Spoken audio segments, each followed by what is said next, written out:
దాంతో పాటే లోకల్ ఎన్నికల మీద, స్థానిక ఎన్నికల మీద, మున్సిపల్ ఎన్నికలు, కార్పొరేషన్ ఎన్నికలు, సర్పంచ్, ఎంపీటీసీ, జెడ్పీటీసీ ఎన్నికల మీద బీజేపీ టార్గెట్ పెట్టిందని చెప్పొచ్చు.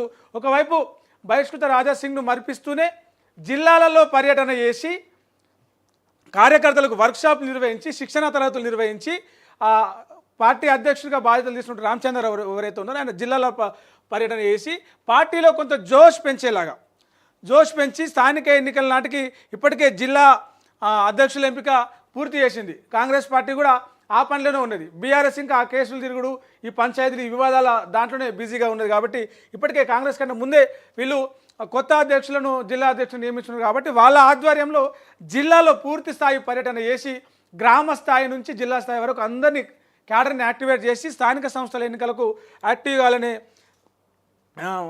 ఏమంటారు ఆ ఎత్తుగడగా ఈ కార్యక్రమాన్ని తీసుకున్నారు. ఇప్పటికే వాళ్ళ జాయినింగ్స్ కూడా ఇతర పార్టీల నుంచి పార్టీ నుంచి వెళ్ళిపోయిన వాళ్ళని తిరిగి మళ్ళీ పార్టీలోకి తెచ్చుకునేలాగా కొత్త ప్లాన్ చేస్తూ ఉంది. లోకల్ బాడీ ఎన్నికలకు ఏమంటారు అభ్యర్థుల సమస్య ఉండే మొన్నటి వరకు కూడా, ఇప్పుడు అభ్యర్థుల సమస్య లేకుండా లోకల్ బాడీ ఎన్నికల్లో పూర్తి స్థాయిలో పోటీ చేయాలనే దిశగా బీజేపీ పావులు కలుపుతుందని చెప్పొచ్చు.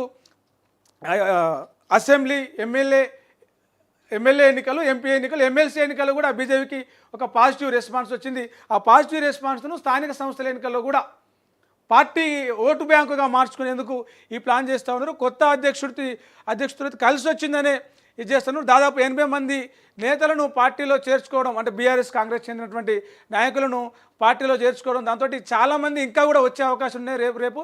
అందుకే ఈ చేరికలను ప్రోత్సహించేలాగా జిల్లాల పర్యటనలు చేస్తే జిల్లాలో ఉన్నటువంటి జిల్లా స్థాయి నాయకులు, అటు కాంగ్రెస్ పార్టీలో, బీఆర్ఎస్ పార్టీలో అసంతృప్తిగా ఉన్న నాయకులు, పదవులు ఆశించి పదవులు దక్కని నాయకులను ఆకర్షించుకోవాలి. వాళ్ళకు రకరకాల బాధ్యతలు అప్పచెప్పి, ఎన్నికల ఇన్ఛార్జ్గాను ఏదో రకంగా బాధ్యతలు అప్పచెప్పి స్థానిక సంస్థల ఎన్నికల్లో ఓటు బ్యాంకును పెంచుకోవాలి, పట్టు సాధించాలనే దిశగా బీజేపీ ఒక దృష్టి పెట్టిందని చెప్పొచ్చు.